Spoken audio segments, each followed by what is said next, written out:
მოგესალმებით. ეთერშია დიდი შესვენება. 13 საათი შესრულდა. სრულიად საქართველოში არაჩვეულებრივი თანაწამყვანი ანინ ნინძე, ჩემი და მე გიორგი წულაია ვიქნებით თქვენთან ერთად მომდევნო 1 საათის განმავლობაში ვისაუბრებთ ძალიან საინტერესო თემებზე. თუ რა გველოდება დღეს გადაცემაში, ამას ჩვენი ანონსიდან შევიტყობთ და მალე დაგიბრუნდებით ღია ეთერში.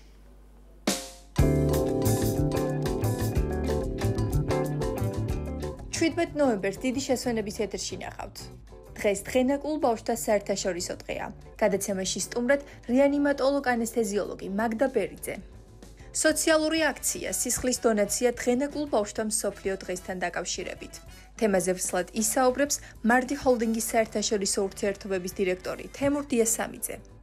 სპექტაკლი სახელწოდებით მრავალფეროვნების სილამაზე. გადაცემაში სტუმრად დღის ცენტრი თანას ხელმძღვანელი და დამფუძნებელი ნანა საყვარელიძე. ფონდი იალქანის და იაშვილის სახელობის კლინიკის აქცია ოცნების ქალაქში. სტუმრად იაშვილის სახელობის კლინიკის პედიატრი ნაირა ფარტენაძე და ფონდი იალქანის დამფუძნებელი თიკო აბაშიძე. და ბოლოს დღეს სტუდენტთა მსოფლიო დღეა. სტუმრად ბესელს სტუდენტი, სტუდენტური თვითმმართველობის პრეზიდენტი ნიკა ფარტენაძე და ბესელს თვითმმართველობის წევრი მაგდა ზოიძე.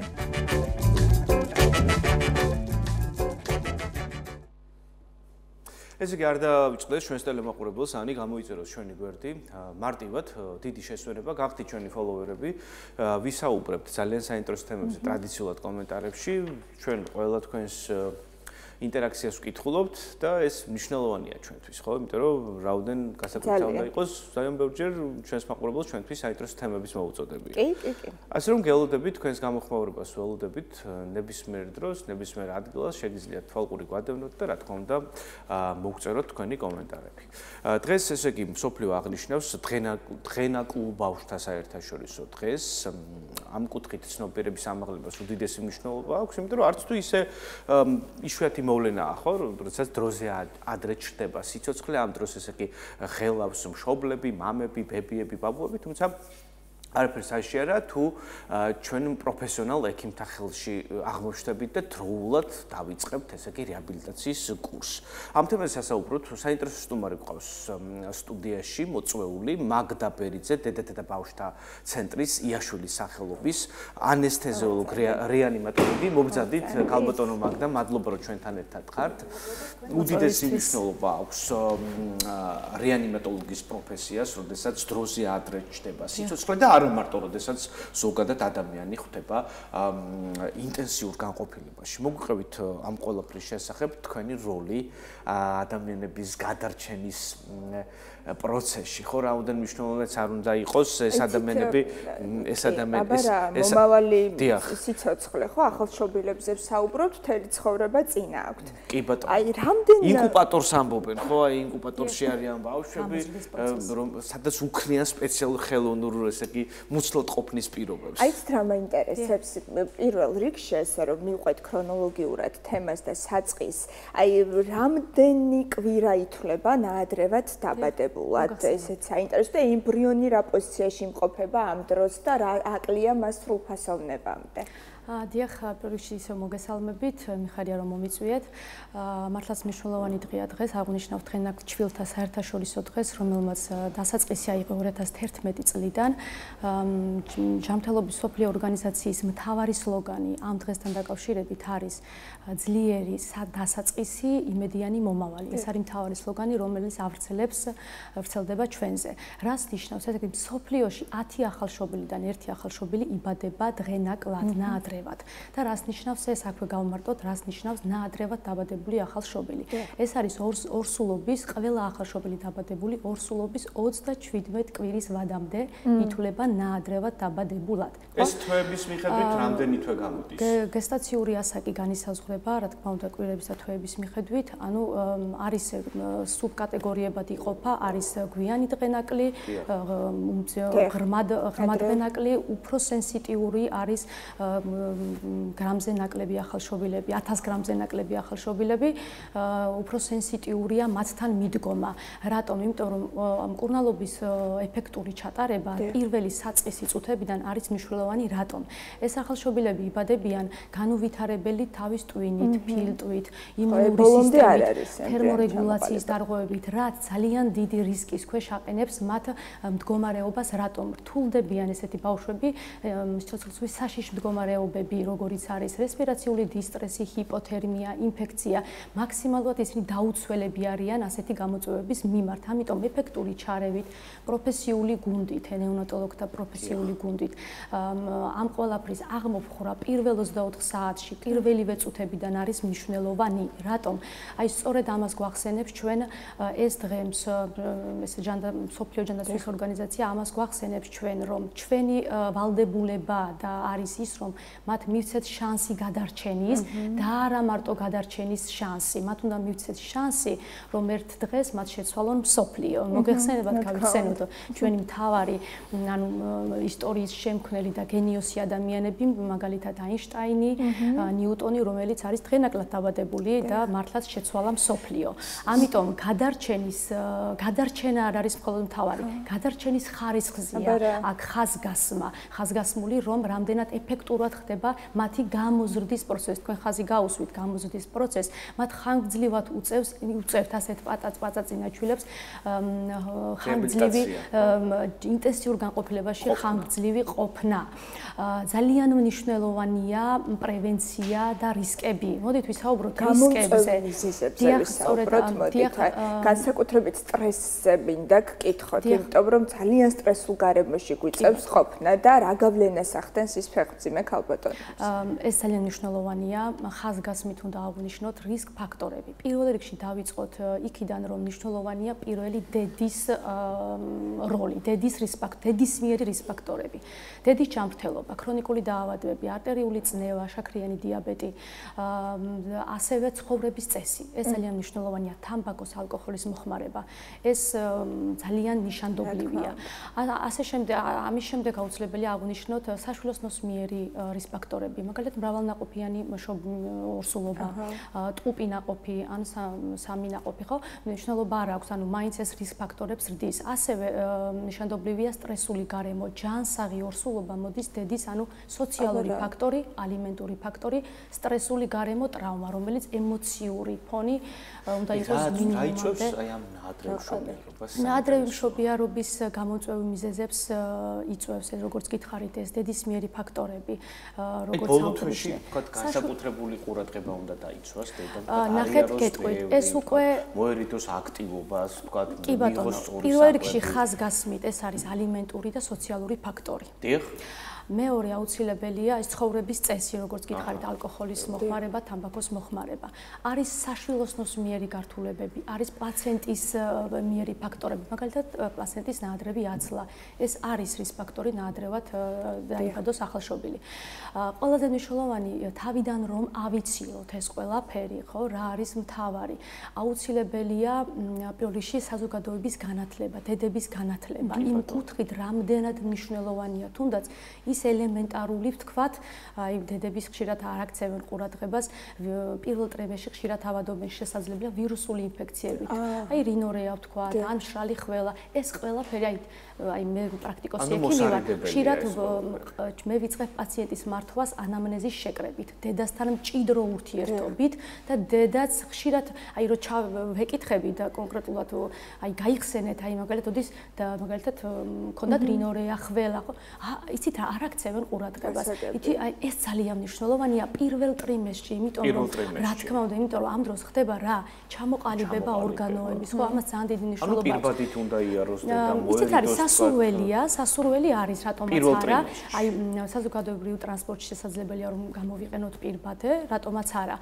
და უნდა მოვერიდოთ ამ ჩარევებს და კიდევ ვიტყოდი რომ ამ ინფორმაციულობა დედების და შემდეგ აუცილებელია ანტენატალური მეთვალყურეობა.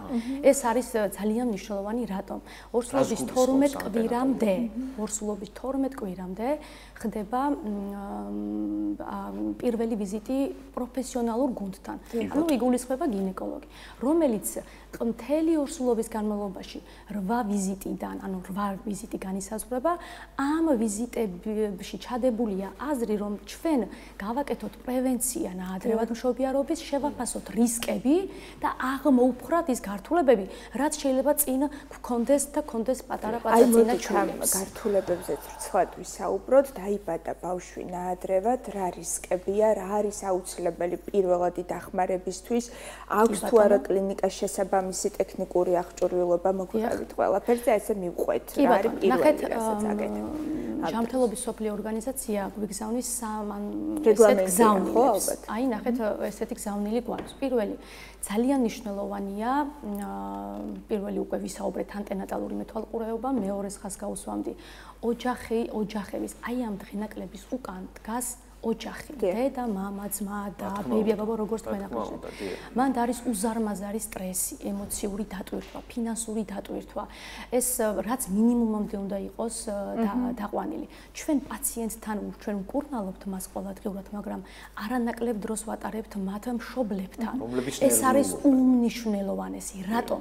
პაციენტის მართვაში და მის გამოსავალში ჩვენი დაკვირვებით, ანუ მე როგორც ახლა 10 წელია უკვე ამ სფეროში ვარ, ჩემი დაკვირვებით ის მშობელი, რომელიც არ შფოთავს, არ ღელავს და შენ გისმენს და ის მომავლის იმედით უყურებს ამ ყველაფერს, ბავშვის გამოსავალიც ეს არის ძალიან მნიშვნელოვანი. თქვენს პრაქტიკაში აი უკვე დაიბადა ბავშვი, ამ შემთხვევაში როგორ ვიქცევით ამ? კი ბატონო, ანუ პირველ რიგში რა არის სამედიცინო აღჭურვილობა, სამედიცინო სერვისის გაძლიერება.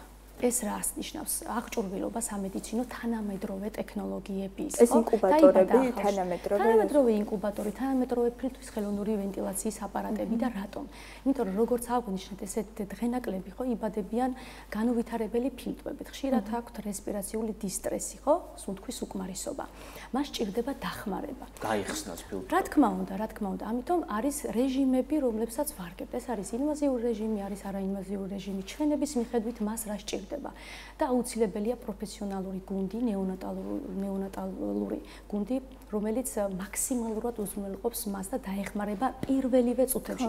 აი ამას მინდა ხაზი გაუსვა, რატომ? იმიტომ რომ დაიბადა, ჩვენ მივეცით შანსი გადარჩენის სიცოცხლის მინიჭების ხარისხიანი გადარჩენა აქ ხაზგასმით უნდა აღვნიშნოთ, ხო? პირველივე წუთებში უნდა მოხდეს დროული ჩარევა, სწრაფი ჩარევა, ის ოქროს წუთები არ უნდა მოხდეს, არ უნდა დაიკარგოს, რადგან როგორც გავიმეორებ, მათ თერმორეგულაცია, იმუნური სისტემა, სუნთქვის სისტემა არ არის განუვითარებელი და ჩვენი მხარდაჭერა სჭირდება მას. ქალბატონო მაგდა, თქვენს პრაქტიკაში ყველაზე მცირე კვირიანი და მცირე თვიანი როდის დაიბადა ესეთი ბავშვი საინტერესოა? დიახ, მე გავიხსენებდი, ყავდა დაახლოებით დიდი დრო არ არის გასული, სადღაც ერთი წელიც არ იქნება გასული, დაიბადა 25 კვირის ვადაზე, ყველაზე პატარა ვისთანაც მქონია 25 კვირის ვადაზე 450 გრამი, 500 გრამი. 450 და გადავარჩინეთ ეს ბავშვი. ისეთ არის ძალიან კი.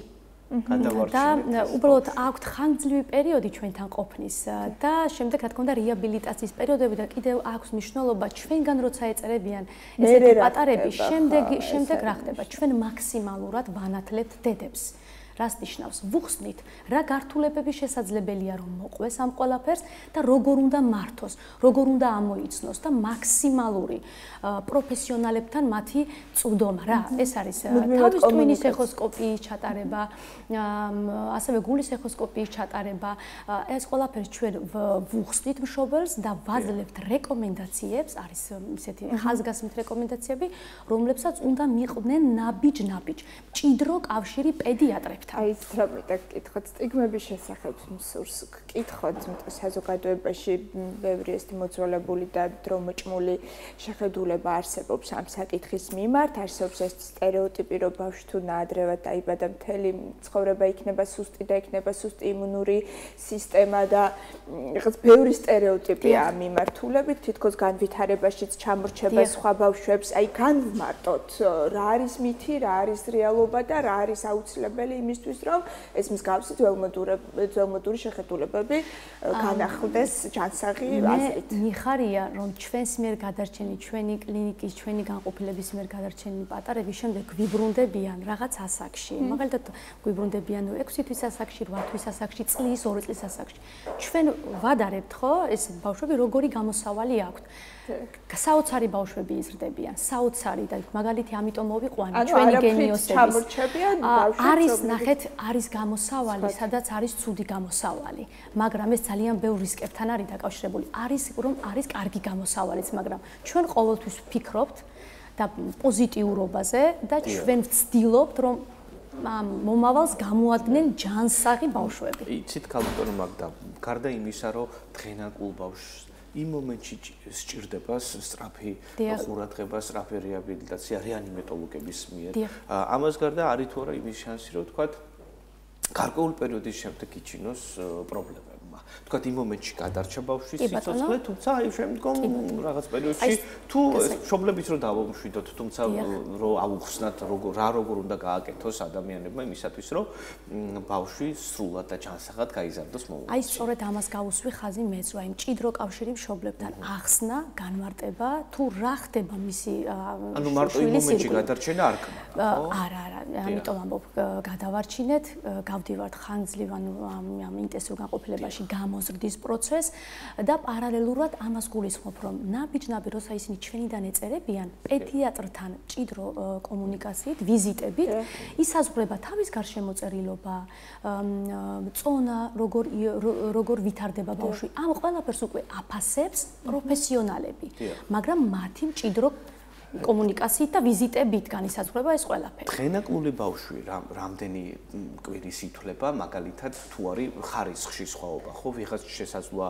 7 თვიანი იყოს, ესე რომ ვთქვათ, ეგრეთ წოდებული რო იძახიან ხოლმე 7. შესაძლოა ვიღაცა მერვე თვეს, მე-9 თვეს, ხო? აქედან გამდიდრებული ხარისხი თუ არის განსხვავებული, თუ დღენაკლულს ყველა სჭირდება რაღაც ინტერვენცია და სწრაფი რეაგირება. ისეთ რა არის, ყველა დღენაკს არ სჭირდება ჩარევა და თქვათ ინვაზიური ვენტილაცია, შეიძლება იყოს 36 კვირის ვადას დაბადებული 2-500 წონა გადასარევი ბავშვს, თუმცა სჭირდებოდეს არაინვაზიური ვენტილაცია, ანუ გულისხმობ მინიმალური ჩარევები.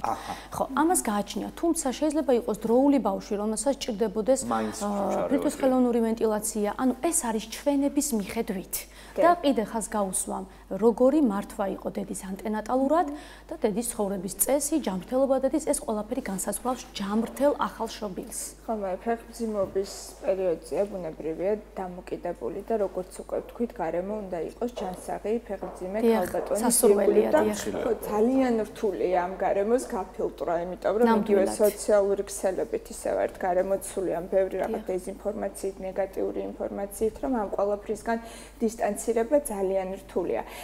საინტერესო ამაზე ვისაუბროთ, იგივე არ ვიცი, ფსიქოლოგიური დახმარება ფეხმძიმე ქალბატონებისთვის არსებობს თუ არა მსგავსი სახის სერვისები საინტერესოა იმისთვის, რომ თავიდან აირიდონ ეს სტრესი. და ფეხმძიმება უკვე სტრესია, ესე მგონია ყველა ქალბატონისთვის, ემზადები, ორგანიზმში იმდენი ჰორმონალური ცვლილება. მაგრამ ვფიქრობ, სტრესი არის სასიამოვნო. ვიდრე ხო, სასიამოვნო სტრესია უფრო და რაც შეეხება მხარდაჭერას, სწორედ ეს აღნიშნე, რომ ჩვენ ძალიან მჭიდრო კომუნიკაციაში ვართ დედებთან.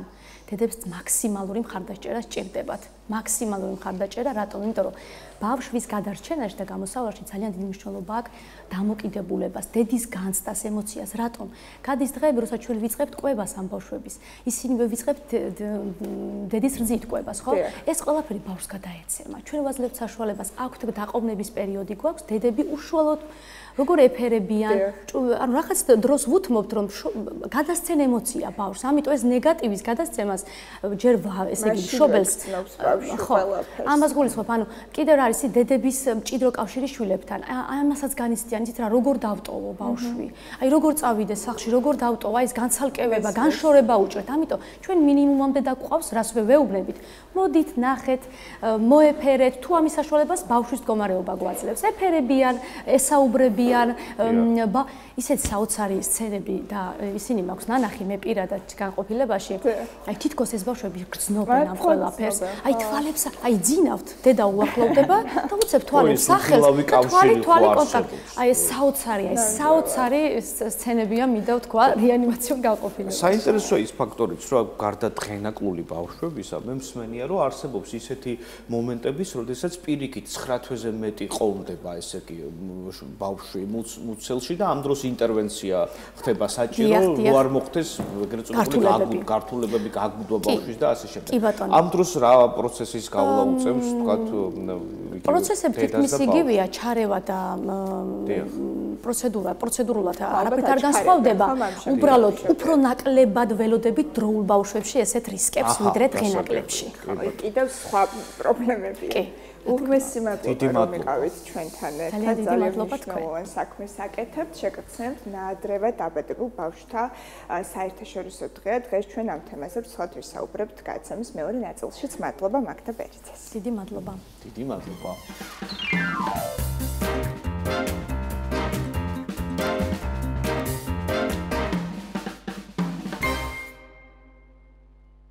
ყოველთვის გვახარებს უანგაროს სიკეთეზე საუბარი და ვთანხმდებით იმაზე, რომ სამყაროს მართლაც სიკეთე ატრიალებს და ეს არის ფენომენი, რომელიც გადამდებია. ახლა ჩვენ უნდა ვისაუბროთ სოციალურ ინიციატივაზე. კომპანია მარდი ჰოლდინგის თანამშრომლებმა გადაწყვიტეს გასცენ სისხლი ნაადრევად დაბადებულ ბავშვთა დასახმარებლად. აბსოლუტურად უსასყიდლო სიკეთეზე ვსაუბრობთ ახლა ჩვენ და როდესაც კორპორატიულ კულტურაში ძალიან ფუნდამენტურ როლს იკავებს სოციალური აქტივობა, სოციალური პასუხისმგებლობა. ეს იქნება ჩვენი საუბრის მთავარი ნარატივის სტუმართან ერთად თემურ დიასამიძემ სურს წარვადგინო, მარდი ჰოლდინგის საერთაშორისო ურთიერთობების დირექტორი.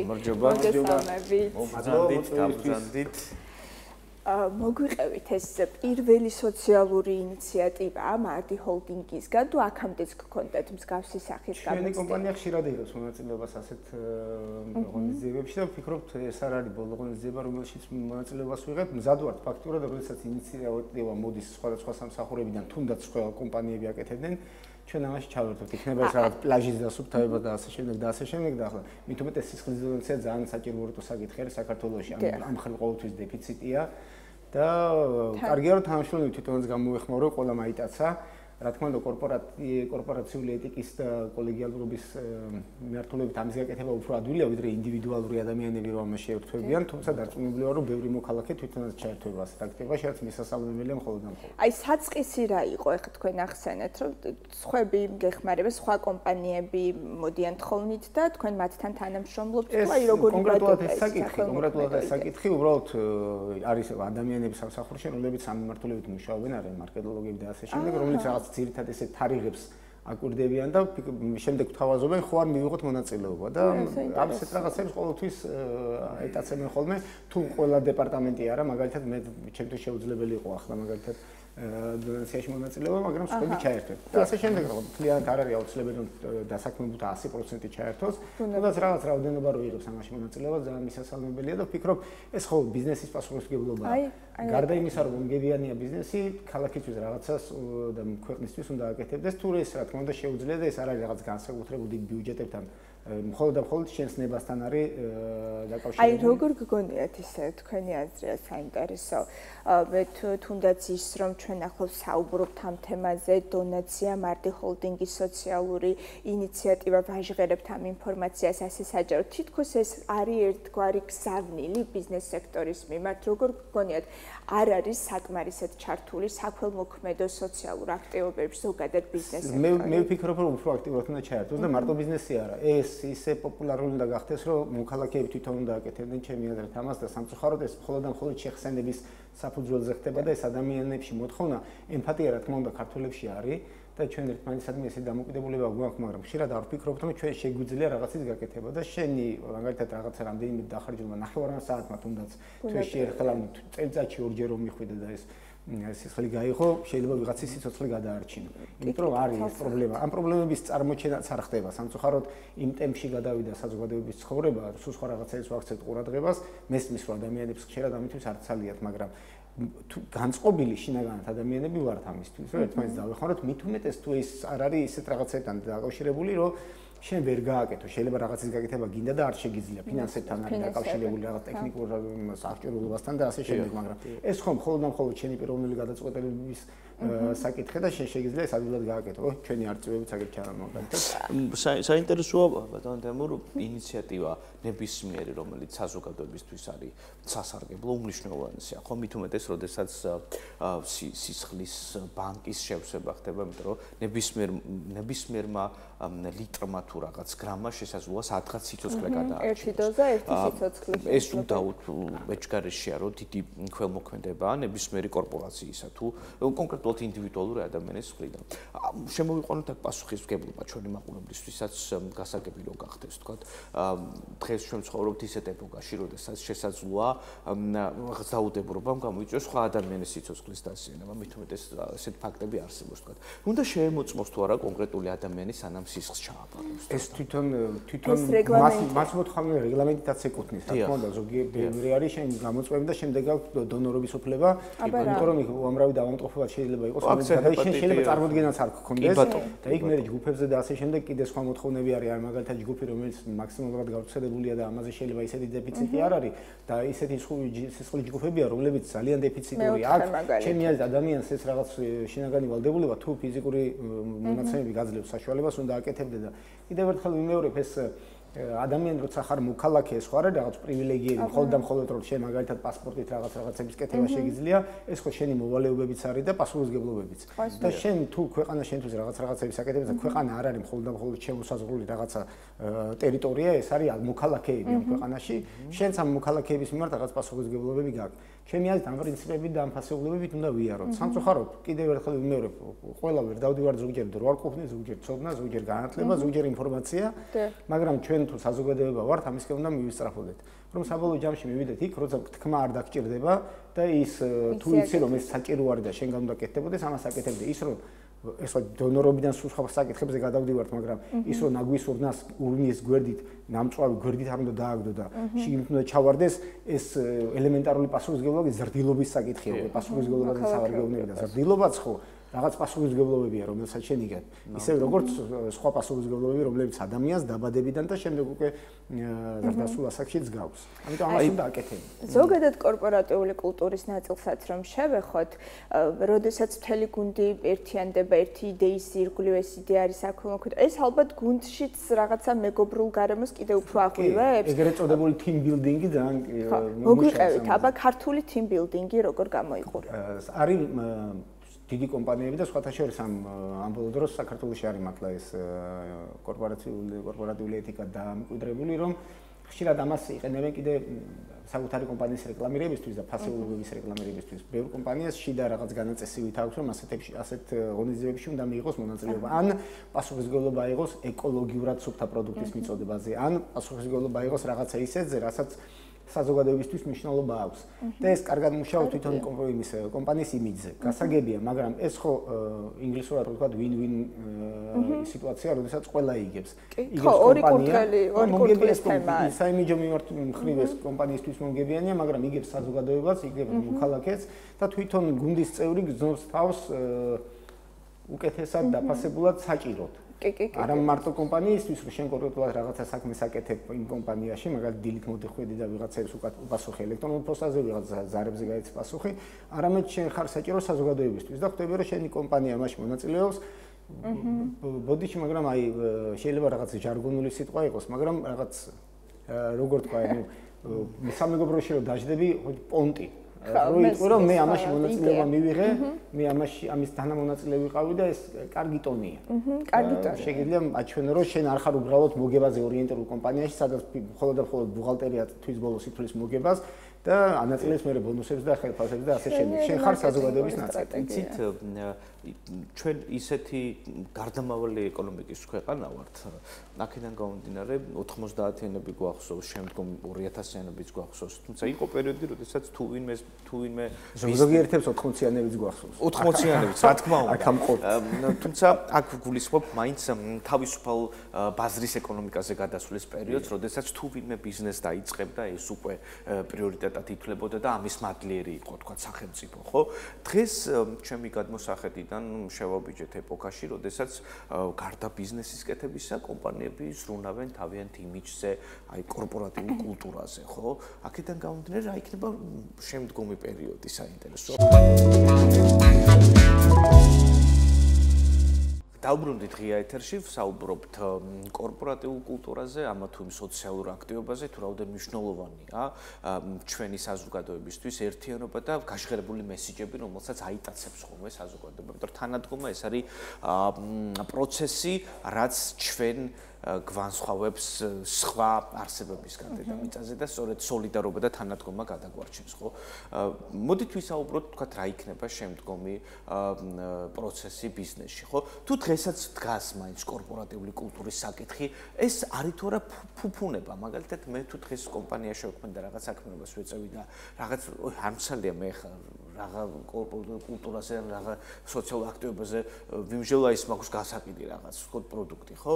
ეს ფუფუნებაა, ვთქვათ, დიდარ კომპანიებს შეუძლიათ მსგავსი რაღაცების გაკეთება, თუ შესაძლებელია კორპორატიული კულტურის დამკვიდრება მცირე თანხებიან, მცირე ბრუნვადიან ბიზნესში. მცირე ბრუნვადიან კი შეიძლება საერთოდ ერთკაციანი ინდივიდუალური მეწარმე იყო და ეს პასუხისმგებლობა გქონდეს. მით უმეტეს შენ არ არის ეს აუცილებელი, რომ შენ დიდი ბიუჯეტები დახარჯო. რა თქმა უნდა, თუ გავს და დახარჯავ, მაგაზე კარგი რა არის, მაგრამ შეგიძლია უფასო რაღაცები აკეთო, მაგალითად დონაცია მხოლოდ და მხოლოდ შენზე არის დამოკიდებული, რომ შენ მიხვიდე და ეს გააკეთო. ანუ ამის საშუალება გარი თავარი არის კონდეს ინტერესი, კონდეს ინფორმაცია. ზოგს შეიძლება დღეს ნახოს რა თქვენი ტელეეთერი და თქვას რომ ვიმე რა კარგი იდეა და მეც გავაკეთებ. იმიტომ რომ უბრალოდ ადამიანი რო ბიზნესში ჩართულია, მით უმეტეს ეს წვრილი და საშუალო ბიზნესი რო ვთქვათ, მცირე და საშუალო ბიზნესი რო ვთქვათ, რომელიც ფაქტურად 24 საათიან რეჟიმში მუშაობს, მათ ეს დამატებითი ინფორმაცია მათთან ძალიან შედის, ის რეალურად მუშაობს სამუშაო რეჟიმში არის ყოველდღიურად. ეს დიდი კომპანიები რამდენიმე ათეულია და დასაქმებული და ასე შემდეგ, რომელსაც სპეციალურად HR სამსახური ყავს, მარკეტინგის სამსახური ყავს და ასე შემდეგ, ეს სამსახურები შეიძლება რაღაც ინფორმაციას გაწვიან, მაგრამ თვითონ 3-4 კაცი რო ტრიალებ ბიზნესში იქ რთულია რომ აქცენტები გააკეთო რაღაცებზე, თუმცა მოთხოვნა და სურვილი ამისა რომ გააკეთო რაღაც კარგი საზოგადოებისთვის შენ გქონდეს. ხო და აქ უკვე მიდიხარ იმაზე რომ შენს ირგვლივ რისი გაკეთება შეგიძლია და ყოველგვარი ზედმეტი ბიუჯეტების გარეშე ელემენტარულად შენს წინ ბევრჯერ მინახავს მაღაზიის წინ ადამიანი რომ თვითონ აწესრიგებს მიმდებარე ტერიტორია. რა თქმა უნდა ეს მის ინტერესებში შედის ხომ, მაგრამ აქ ხომ საზოგადოების ინტერესების დაცულია და ასე შემდეგ. ბევრი უცხოეთში ბევრს გვიმოგზავრე და საახალწლო პერიოდში ადამიანის მის წინ ისე ნაძვისხეს და ისე აწყობს რომ ამი გეგონება სპეციალური სამსახური იყო მოსული და რაღაც დიზაინი და ასე შემდეგ შექმნეს ეს. ეს არის თითოეული ჩვენთაგანის პასუხისმგებლობა კიდევ ერთხელ ვიმეორებ, ამას სჭირდება რაღაც სოციალური და ეკონომიკური დონე.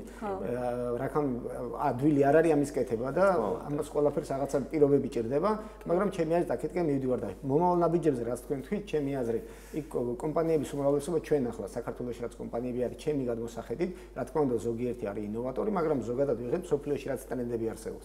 დიდი კომპანიები, დიდი სამსახურებით ამაზე ფიქრობენ, რაღაცას აკეთებენ და შემდეგ ამის ქართულება და გადმოთარგმნა შეიძლება ჩვენს რეალობაში და კარგად გაკეთებათ, მაგრამ ბევრი არის რომელიც ინოვატორი არის და თვითონ რაღაცებს აკეთებს, რაც შეიძლება ითქვას რომ სოფლიოს მასშტაბითაც შეიძლება ჩავთვალოთ სიახლეა და ასე. მით უმეტეს რომ კრეატიულ აზროვნებაში და შემოქმედებითობაში ქართველებს ბადალი შეიძლება გყავს, მაგრამ ტოპ 5-ში ნამდვილად ვარ. ქართული კორპორატიული კულტურა კიდე რაღაც თავის ავთენტურობას ატარებს, ხო, ასე მგონია, იმიტომ რომ სპეციფიკური ხალხი ვართ, ყველა ერი ერთმანეთისგან განსხვავდება, ყველაფერს სუპერ და თამადები არ გაქვს ხელოვნებაში, სხვა მიმართულებითაც კი შეიძლება ვთქვათ, რომ არის განსხვავება. კი ბატონო, აი არის რა ითვლება აი ახლა კორპორატიულ გარემოში ცუდ ტონად ამაზე ვისაუბროთ. იმიტომ რომ არ ვიცი, როდესაც ბოსი ბოსობს, არის კაცრი, არის რაღაც ისე უყურებს ცოტა ამპარტანულად თავის თანამშრომლებს. ადრე ეს ნორმად ითვლებოდა, ახლა რომ თანამშრომლების უპატივცემულობა არის ჩემი აზრით ყველაზე უფრო ცუდი ტონი. და შემდეგ გარემოს უპატივცემულობა კიდე რომელშიც ხარ, მაგალითად შენ გაქვს რაღაცა ნარჩენები და ნარჩენებს ისე უტილიზაციას არ უკეთებ როგორც საჭირო და გარეთ უბრალოდ ყრი. რო ელოდები მე მუნიციპალურ სამსახური მოვა და ამას გაიტანს. ან შენთან მაგალითად იმას რომ მაგალითად ქვედა დონის თანამშრომლები არიან მაგალითად შეურაცხყოფას არ ანაზღაურების ხრი მაგალითად არიან ტექნიკური თანამშრომლები ხო მაგალითად დამლაგებელი ზღორი და ასე შემდეგ. რა თქმა უნდა ჰიგიენის მენეჯერები უმნიშვნელოვანესი პოზიციები და ხალხია. ხშირად ადამიანები არიან ესეთი, რომლებიც კორპორატიულ სულს და იმ თემბილდინგში უდიდეს გავლენას ახდენენ. ხო და ამაზე უპატივცემულობა რაღაც ყურადღების არასათანადო მიქცევა და ასე შემდეგ არის ცუდი ტონი და ეს არ არის მხოლოდ ქართული ბიზნესის პრობლემა, მაგრამ პრობლემა რჩება იმიტომ რომ ჩვენთან შრომის კოდექსი მაგალითად ვიღაცების უფლებებს არ იცავს, მაგალითად გერმანიაში ან საფრანგეთში ან ინგლისში რომ ასე მოიქცე, შეიძლება რა თქმა უნდა მოგეთხოვება. ჩვენგან რა კი ასე თავისუფლად გძნობენ თავს რომ შეიძლება რაღაცა გააკეთოთ ამისთვის არ მოგეთხოვს, იმიტომ რომ შენ წყვეთ ყველაფერს. HR სამსახური რას აკეთებს? HR მე ვიძახი, ისე ახლა დიდ კომპანიებზე არ ვიძახი, ახლა საქართველოს ბანკზე და TBC-ზე მე ვიძახი პატარა კომპანიებში ეს უფლებები სამწუხაროდ რა თქმა უნდა არის კომპანიები, სადაც ყველაფერი დალაგებულია და ყველაფერი არ ყავთ ისე საერთაშორისო სტანდარტების მიხედვით. რა თქმა უნდა არის გამონაკლისები და ყველა კომპანია შეიძლება მოხდეს, მაგრამ შეცდომის დაშვებით არ განისაზღვრება ეს ამბავი, რეაგირებით განისაზღვრება ჩემი აზრით. შეიძლება ნებისმიერ კომპანიას რაღაცა შეეშალოს, ან რაღაცა შეცდომა დაუშვას, მაგრამ შემდგომ როგორ რეაგირებას მოახდენს ამაზე, გაკვეთილს გამოიტანს, გადასკვნებს გამოიტანს ამ გაკვეთილიდან და ასე შემდეგ, მაგით განისაზღვრება მენეჯმენტის თვითონ აზროვნება. არის კიდევ ერთ დიდ საკითხებზე გავდივართ უკვე მენეჯმენტის ვერტიკალური სტილი, ჰორიზონტალური სტილი, ვინ როგორ არის ჩართული, გადაწყვეტილებების მიღება როგორ ხდება, შენი პასუხისმგებლობა როგორ არის განსაზღვრული, ყველა კომპანიას კიდე განვითარების სტრატეგია უნდა ქონდეს, ამ სტრატეგიაში რა წილითაა განსაზღვრული სოციალური და ასე შემდეგ პასუხისმგებლობები, ეს დიდი თემაა ძალიან და აქეთკენ მივდივართ. არის კომპანიები, რომლისგანაც შეგვიძლია ეს უკვე ვისწავლოთ. ჩვენ ვცდილობთ მაგალითად ჩვენი კომპანია რომელს გავაკეთოთ და დავნერგოთ, მიუხედავად იმისა, რომ ყველაზე ძლიერი და დიდი კომპანია ნამდვილად არ ვართ, მაგრამ რაც შეგვიძლია იმას ვაკეთებთ.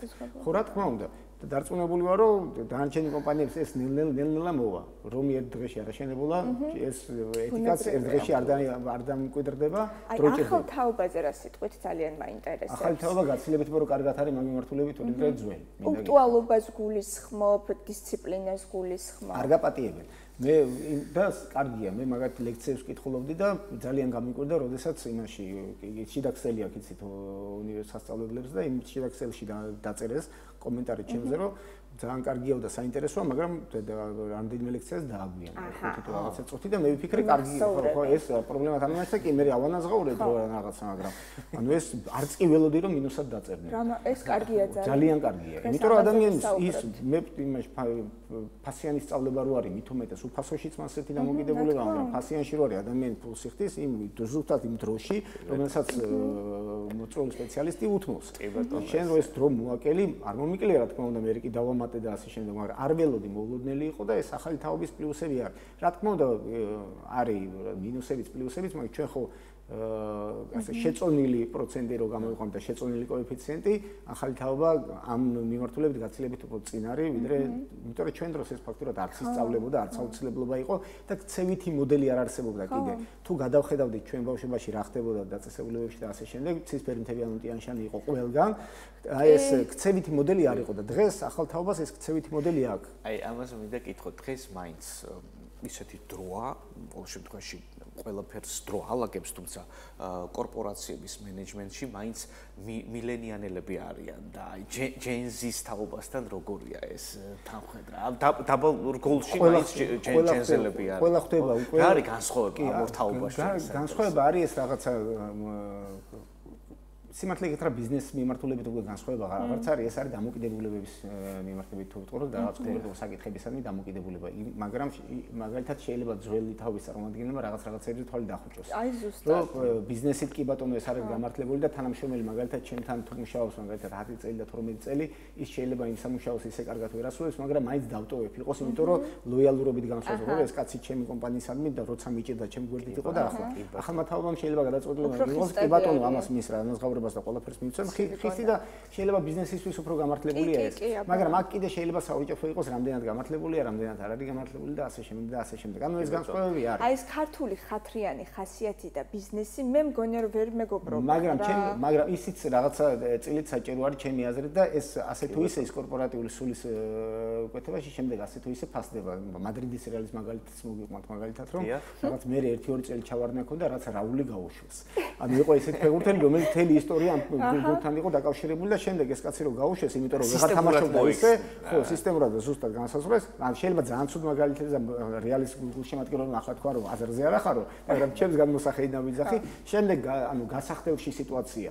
რაღაც 1-2 წელი დასალაგებელი ქონდათ, აღარ ქონდათ არეული. შეიძლება ასე განსაზღვროს კომპანიის ხელმძღვანელმაც, რომ ის მოგება, ანუ ის კონკრეტული სამუშაოების ჩამონათვალი, რომელიც იმ პოზიციაზე უნდა შესრულდეს, ახლა შეიძლება იმ კაცმაც გაართვას თავი. კი ბატონო, ახალი მოყვანილი შეიძლება უკეთესად გაართვას, მაგრამ ეს თუ აკეთებს მაინც მის გასაკეთებელს, მე თუ ლოიალური ვიქნები და ისიც ჩემთან ლოიალური არის ამდენი წლის განმავლობაში, შეიძლება ზოგადად სულისკვეთებისთვის და იმ სულისთვის, რაც ჩემ კომპანიაში შეერია, ეს უკეთესი იყოს. ანუ აქაც მენეჯერმა უნდა გადაწყვიტოს მის კომპანიაში როგორი სიტუაცია. თავიდანვე უნდა იყოს ჩამოყალიბებული, თქვათ, კორპორატიული კულტურა როგორი არის. დაფუძნებულია, თქვათ, იმაზე, რომ თქვათ, სისტემაში უნდა მოექცეს ყველა, რაღაც არა დაგვიანებას, რაღაც არავითარი შეღავათი არავის თუ რაღაც ჰუმანურ მე ეს თქვი უბრალოდ მენეჯერის მაპატიერო გადაწყვეტილება. ეს მე ვთქვი უბრალოდ, რომ ეს შეიძლება მენეჯერი წყვეტდეს, მაგრამ ეს ცალსახად უნდა იცოდეს ყველა თანამშრომელმა რა თამაშის წესები და როგორი წესები არის კომპანიაში. რა აი კოდექსივით უნდა იყოს ის შინაგანი წესი. რომელიც არ იცვლება. ხო, რა თქმა უნდა, იმიტომ რომ არ შეიძლება ერთისადმი იყო ესეთი დამოკიდებულება და ორმაგი სტანდარტები. ანუ ეს არ უნდა ირღვეოდეს. მე უბრალოდ ვთქვი, რომ რაღაც ერთ კონკრეტულ სიტუაციაში შეიძლება მიიღოს მენეჯერმა ისეთი გადაწყვეტილება, რომელიც მაგალითად ახალი თავების წარმომადგენელმა სხვანაირი გადაწყვეტილება მიიღო. მაგრამ რაული დრენტესთან არ უნდა გაათანხმოს. კი ბატონო. ეს მომენტი უნდა დამთავრდეს კიდევ რომ აი ნიჭიერია, მაგრამ ზარმაციდან ნიჭიერია და ყველაფერი ეპატიება მე რა რო არის ზარმაცია, ეს შეხედულება უნდა აღმოიფხვრას, ესე მგონია რომ დისციპლინა არის უმნიშვნელოვანესი, მე მაინც მგონია რომ კი, ნამდვილად. ბიზნესის აყვება უმჯობესია, იმიტომ რომ აზარმაცებს დეფინიცია ნიჭიერია, ნიჭიერია, მაგრამ ზარმაცია ეგეთი ბიზნესში ეგეთი არ თემურ მოგვიყევი მომავალში თუ განაგრძობს თქვენი კომპანია საქმე. ჩვენ უკვე ფიქრობთ და დაგემშვიდობთ. ჩვენ ვფიქრობთ, რომ გამომთხოვით მაგალითად თუ რომელიმე სახელმწიფო სამსახური წამოიწყოს მაგალითად პლაჟების დასუფთავებას სეზონამდე, ჩვენ აუცილებლად შევერთდებით. ასეთი კიდევ ესეთი სოციალური აქტივობები რაც არის, ისეთი რაში ჩვენ მონაწილეობა შეგვიძლია მივიღოთ, იქნება ეს საახალწლო თუ შემდეგ პერიოდებში.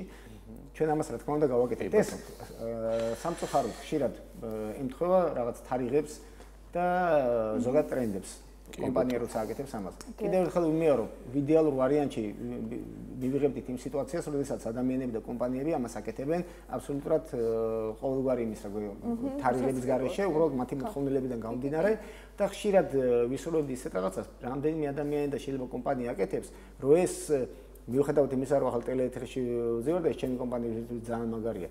ხშირად ვისურვებდი, რომ ბევრი კომპანია და ბევრი ადამიანი იყოს ამაში ისე ჩართული, რომ შეიძლება ამის შესახებ არ საუბრობდე და არც ვიცოდე. ეს იყოს რაღაც ყოველდღიური რუტინა ცუდი სიტყვა, მაგრამ ყოველდღიური ან ყოველწლიური საზრუნავი თითოეული ჩვენთაგან. ძალიან დიდი მადლობა.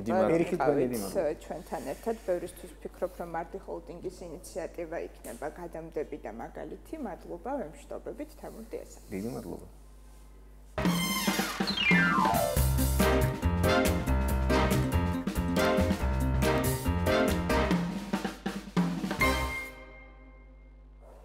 გაგწელებთ საინტერესო. აი სტუმარი შემოგვიერთდა და მობრძანდით ქალბატონო ნანა.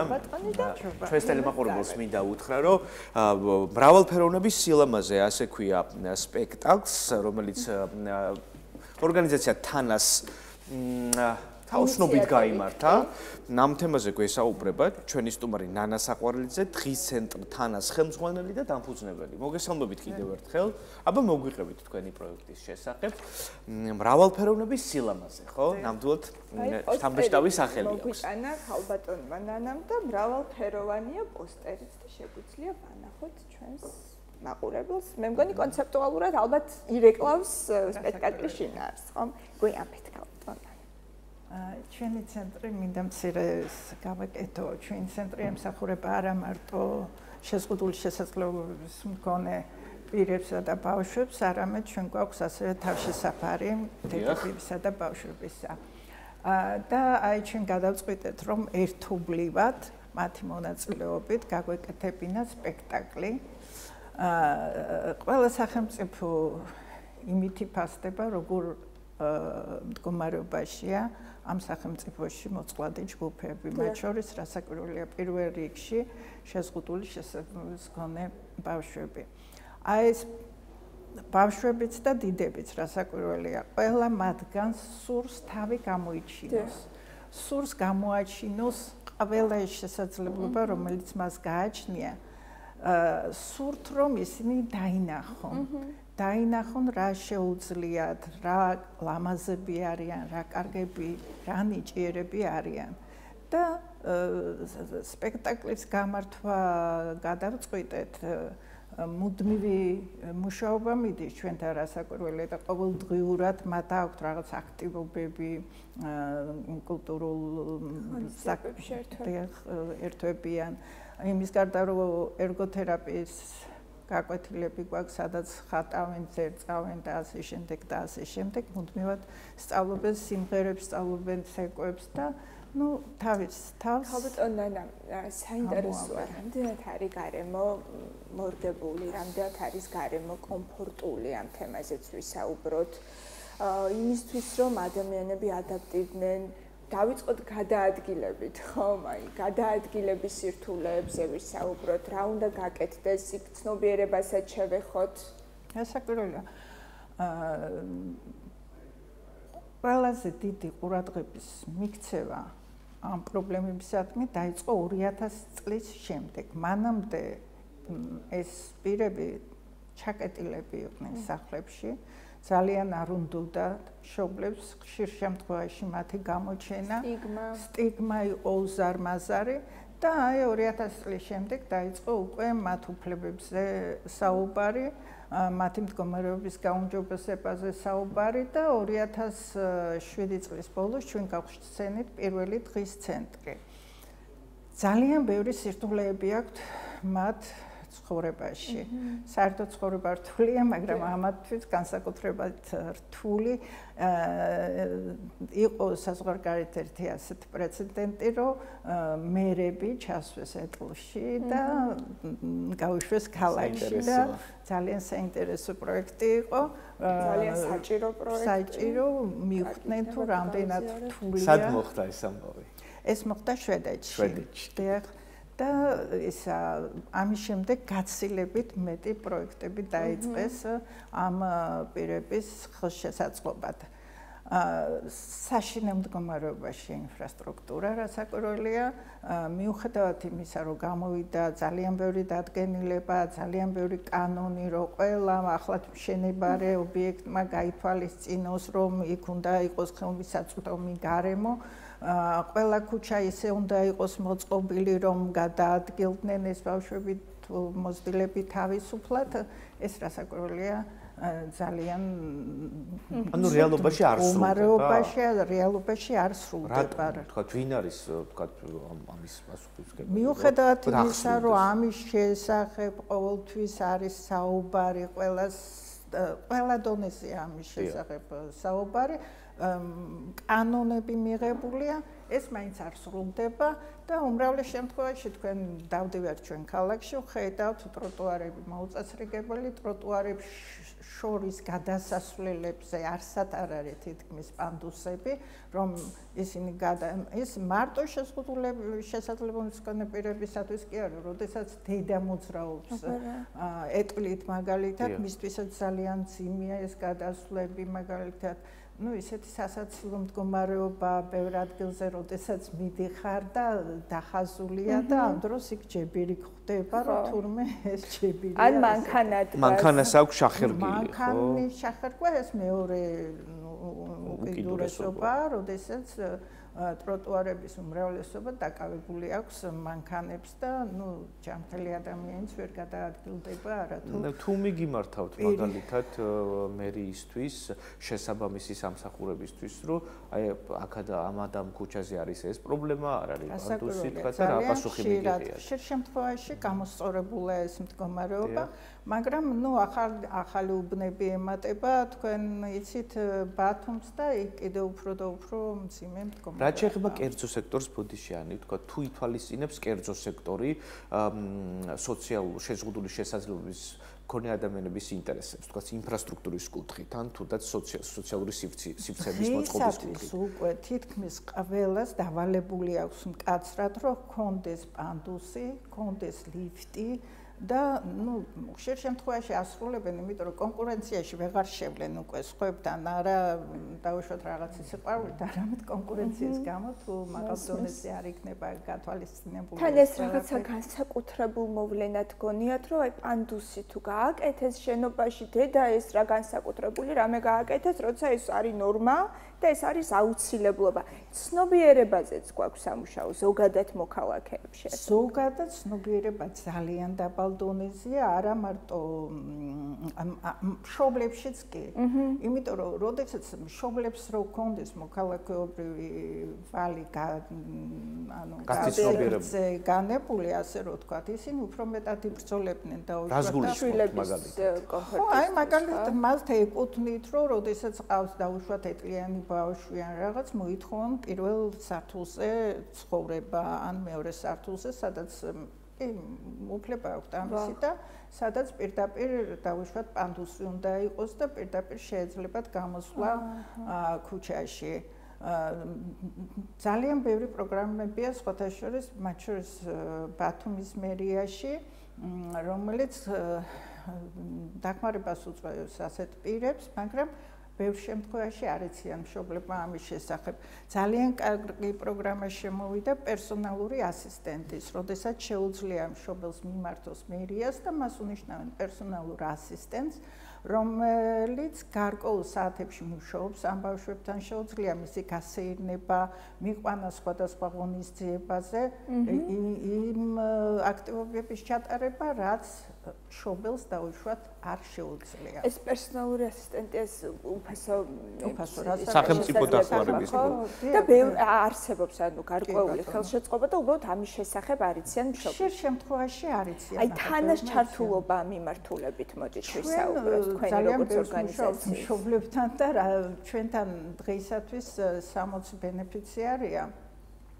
და მათ მშობლებთან რასაკვირველი ჩვენ მუშაობთ ყოველთვის და მათ იციან ყველა იმ პროგრამის შესახებ, რომელიც არის ბათუმისთვის ხელმისაწვდომია, მაგრამ ძალიან ბევრია ისეთი, რომელიც ჩვენთან არ დადის რასაკვირველი 60-ია ჩვენთან სულ და მათთან თქვენთან შეზღუდულია რაოდენობა ბავშვები ისე ან რაღაც კონკრეტული რასაკვირველია შეზღუდულია 30 ბავშვამდე შეგვიძლია მივიღოთ 18 წლამდე ბავშვი და 40 ბავშვი 40 პირი 18 წლის ზემოთ.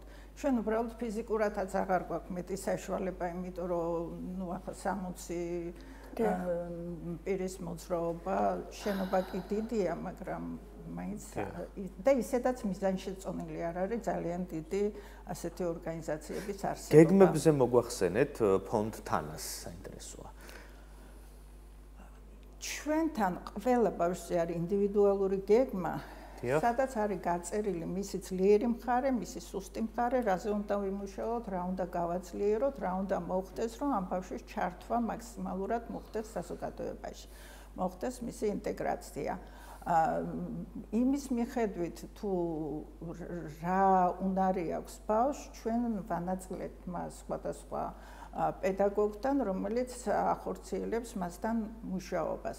დღეისათვის ახლა ჩვენ გადავწყვეტეთ სპექტაკლი დაგვედგა, იმიტომ რომ ბავშვებს ძალიან დიდი სურვილი ჰქონდათ, რომ გამოსულიყო იმ სცენაზე, ძალიან უყვართ სცენა და მიმართეთ ბათუმის მერიას კულტურის სფეროში თავისუფალი ინიციატივის პროექტის ფარგლებში, რომ გარკვეული დაფინანსება გამოეყოთ და მათ მართლაც გამოგვიყევეს დაფინანსება. შემდეგ ახლა სურვილი ჰქონდა უფრო თეატრში გაგვემართა ეს წარმოდგენა, მაგრამ დაემთხვა რომ ფესტივალი ამჟამად თოჯინების თეატრში და ჩვენ უნივერსიტეტმა გამოგვიყო ხვალისათვის დარბაზით, სადაც ჩატარდება ეს სპექტაკლი. აი ყველა ბავშვი, ყველა პირი იმდენად დიდი ენთუზიაზმით მოეკიდა ამ საკითხს, რომ მუდმივად ხვალგო კონცერტი ვაიმე როგორ ნერვიულობ დღეს მეუბნებოდნენ. ხო და ისა, ბევრ მათგანს იცით უჭირს მეტყველება, უჭირს, სიარული და ეს. აი პერსონალზე მოდით უფრო ცუდ გვესაუბრეთ, პედაგოგებზე ხდება თუ არა მათი გადამზადება წლიდან წლამდე? ალბათ მიდგომები იცვლება, იხვეწება, რეგლამენტი იხვეწება, საინტერესოა უწყობთ თუ არა ფეხს ამ განვითარებასთან თანამედროვე ეს სხვანაირად არ შეიძლება. ჩვენთან ყველა პედაგოგი სერტიფიცირებულია, გადამზადება გავლილი აქვს და მათ აქვს მინიჭებული დღის ცენტრის პედაგოგის წოდება და მიუხედავად ამისა ყოველ წელიწადს როგორც წესი მაინც გადიან ისინი კიდე გადამზადების კურსებს. ასე ყავს ფსიქოლოგები, ყავს რთული ქცევის სპეციალისტები და მათი რეკომენდაციებით ხდება ძალიან ფსიქოლოგები მომსახურებას უწევენ მშობლებსაც თუ მხოლოდ ბავშვებს? ჩვენ ამჟამად დავიწყეთ ახალი პროგრამა მშობლების ჩართულობით, იმიტომ რომ ვერაფერს ვერ მივაღწევთ თუ არ იქნა მშობელთა ჩართულობა.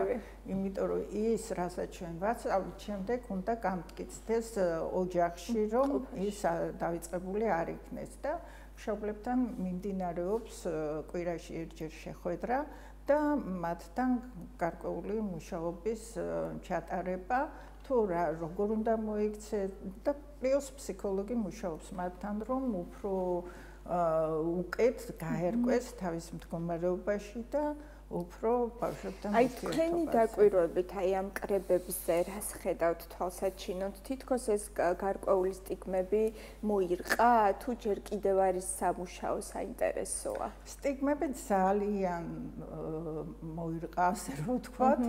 უკვე მშობლებს აღარ წვენიათ ამ ბავშვებთან ერთად გარეთ გასვლა, მათთან ერთად დადიან სხვადასხვა ღონისძიებაზე და ცდილობენ, რომ მათი ნიჭი გამოვლენილი იქნეს და მათი შესაძლებლობები გამოვლენილი იქნეს და ეს სხვამაც დაინახოს. ამაყობენ შვილებით ძალიან.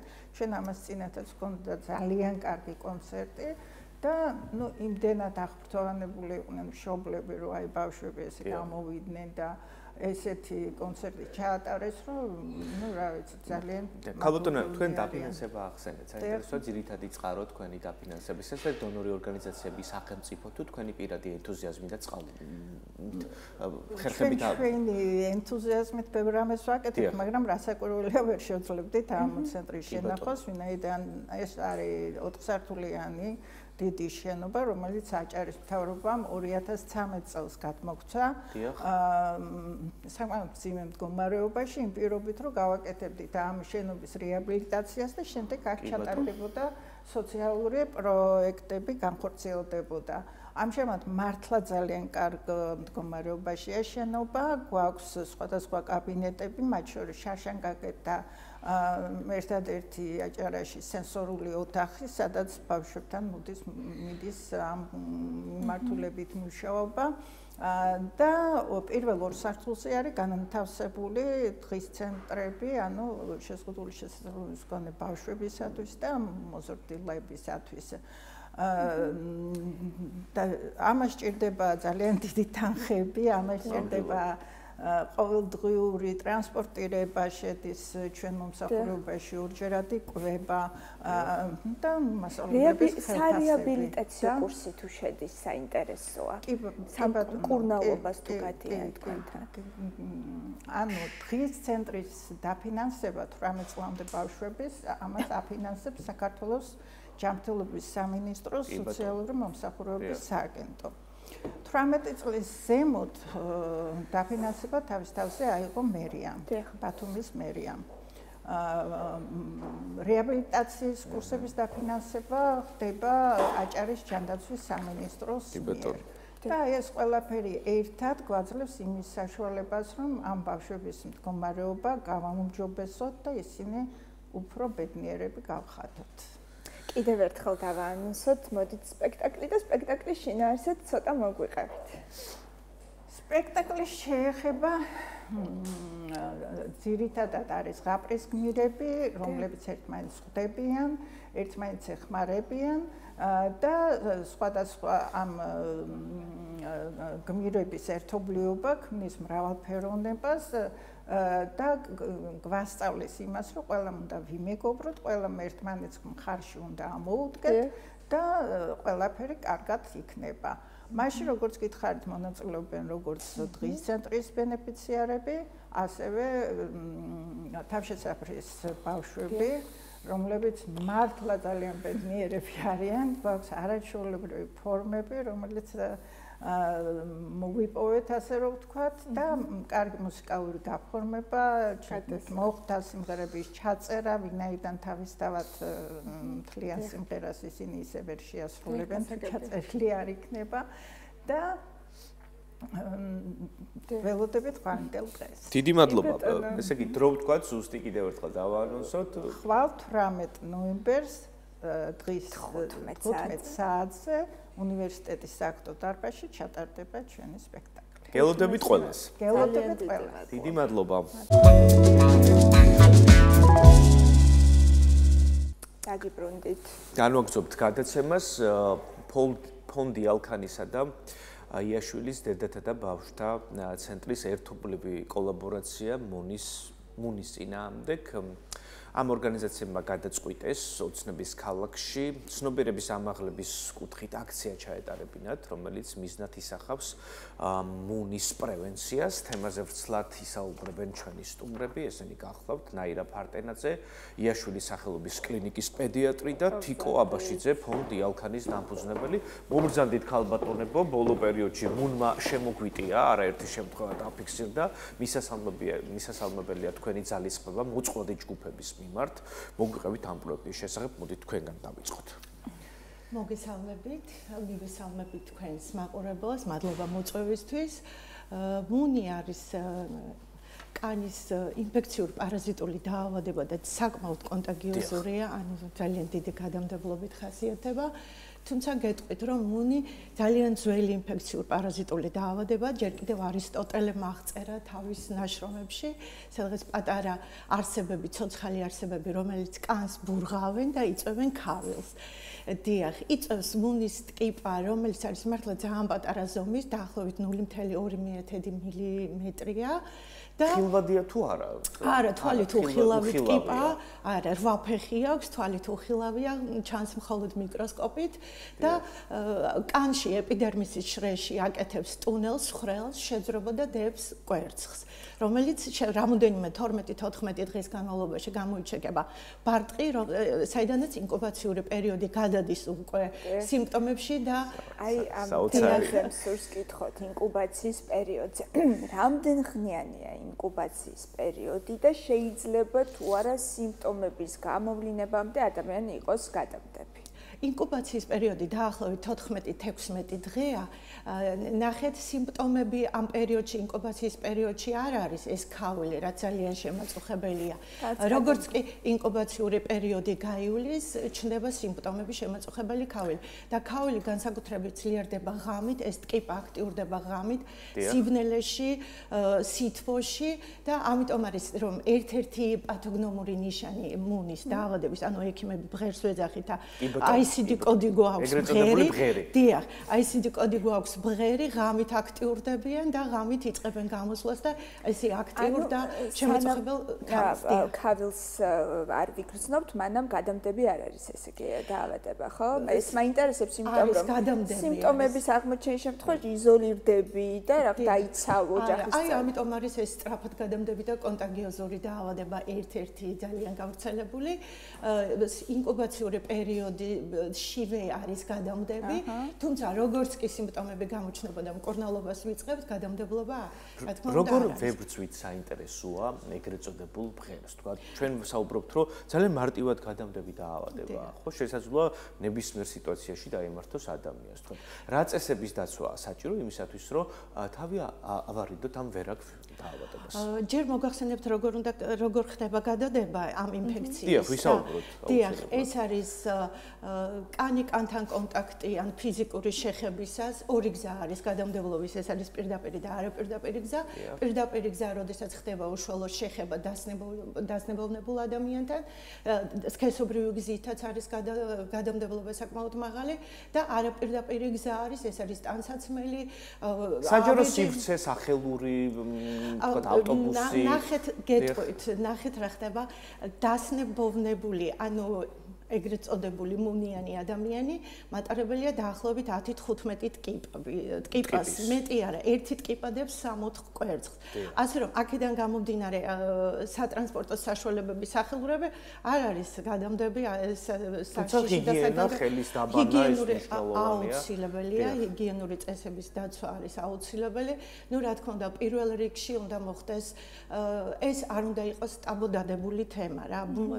სწორედ ამიტომაც საუბრობ. რატომ არის ზოგადად ეს დაავადება ტაბუდადებული?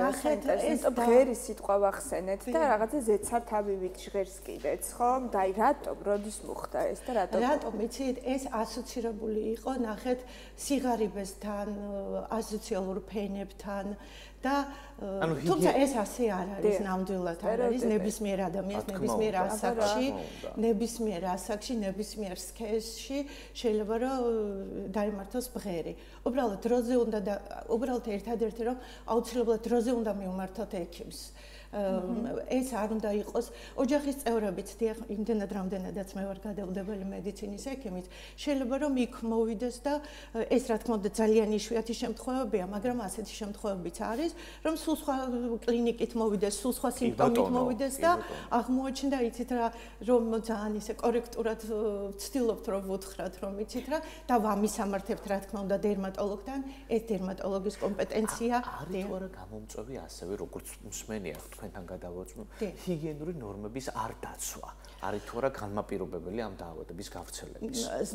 იცით რა, ყველა დაავადებაში წარმოქმნის გაინტერესებს? ნუ ამბობენ რომ იქ სადაც არიცავენ ჰიგიენას, იქ ვრცელდება ყველაზე მეტად ეს დაავადება.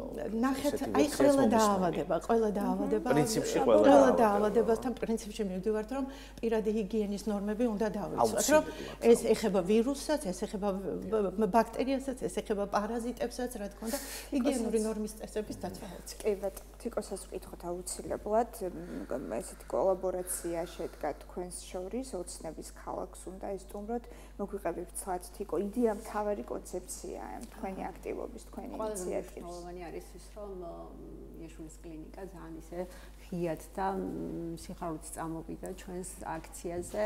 ძალიან დიდი მადლობა მინდა გადაუხატო აქედან ქალბატონ თამარს, თვითონ კლინიკას, იმიტომ რომ ძალიან მნიშვნელოვანია მოწყვლადი ჯგუფების მხარდაჭერა. ჩვენ ახლა ვსაუბრობდით თითქმის ყველა თემა განიხილა ქალბატონმა ნაირომ გადამდები გზებიც, ისიც თუ რამდენად სტერეოტიპულია, რომ თითქოს ჰიგიენასთან ასოცირდება ეს დაავადება, შეიძლება მართლაც სტერეოტიპულია, მაგრამ ჩვენ მუშაობთ მოწყვლადი ჯგუფებში, სადაც ჩემი დღის ცენტრის ბენეფიციარები მაგალითად 50% არის ოცნების ქალაქიდან. აქედან გამომდინარე ჩვენ ვნახეთ ის კლინიკა, რომ დაახლოებით 15 დღის შემდეგ ინკუბაციის პერიოდის შემდეგ ხელახლა განმეორებული დაწყებული მუნი, რომ პრევენციამ არ იმუშავა, რომ სახლში ბავშვის გაშვებამ არ მოგცა ის შედეგი, რა შედეგებიც უნდა მოეტანა და კვლევამ გვაჩვენა, შიდა კვლევამ, რომ ამ შემთხვევაში ბავშვებთან ხელახალი მუნის გავრცელების და ხელახალი დაინფიცირების პრობლემა იყო ჰიგიენა, იყო ის, რომ მოწყვლადი ჯგუფებს არ ჰქონდათ იზოლაციის ის სივრცე, სადაც შეიძლება და ბავშვის ცალკე განთავსება, არ ჰქონდათ ჰიგიენის ის საშუალებები, რითაც შეძლებდნენ უზრუნველყოფას თავის მოვლას, თუმცა მთავარი ის იყო, რომ ინფორმაციის ნაკლებობა ჰქონდათ, თვითმკურნალობას მიმართავდნენ, ერთმანეთს ურჩევდნენ გარკვეული ტიპის მედიკამენტებს და წამლებს, მაგალითად ცდილობდნენ ქავილის ჩაქრობას პირდაპირ ისეთი ძლიერი პრეპარატებით, რომელიც ფიზიკურად ექიმის დანიშნულების გარეშე არ შეიძლებოდა რომ მიიღო